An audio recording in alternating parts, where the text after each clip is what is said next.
पीले बायाउर बाहुर बोले ढोलक के ताले पसैया जी ढोले हे सखी पीले बायाउर बाहुर बोले ढोलक के ताले पसैया जी ढोले पीके बापूरा भर गइल मसन होली में सुनो सखी खराब भइल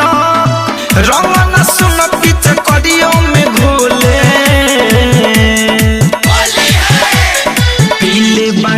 बाहुर बोले ढोलक के ताले पसैया जी ढोले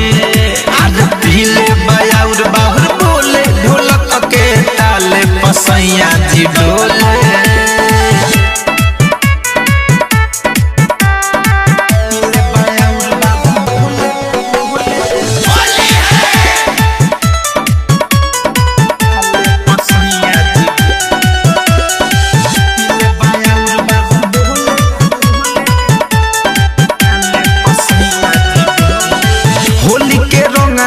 गलिया में घसले है देखी के ननदी हमार हंसले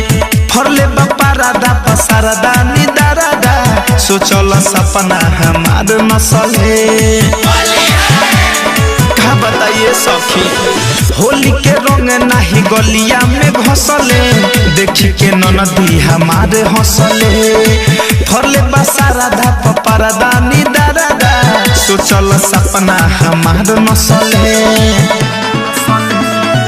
करेला मन धके कुछ दिलोले अरे पीले बायाउर बाहुर बोले ढोलक के ताले पसैया जी ढोले पीले बायाउर बाहुर बोले ढोलक के ताले पसैया जी ढोले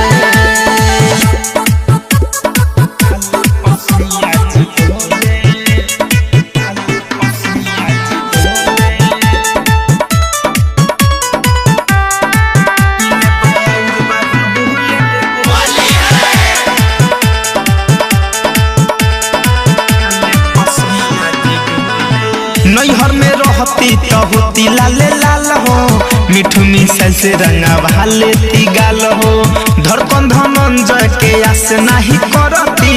रहे हियारबा सखी के मुर्का माल हो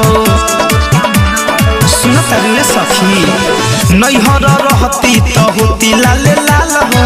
मिठू मिसाइल से रंग भाले ती गाल हो धड़कन धनंजय के आस नहीं लेती रहे हियारबा सखी के मुर्का माल हो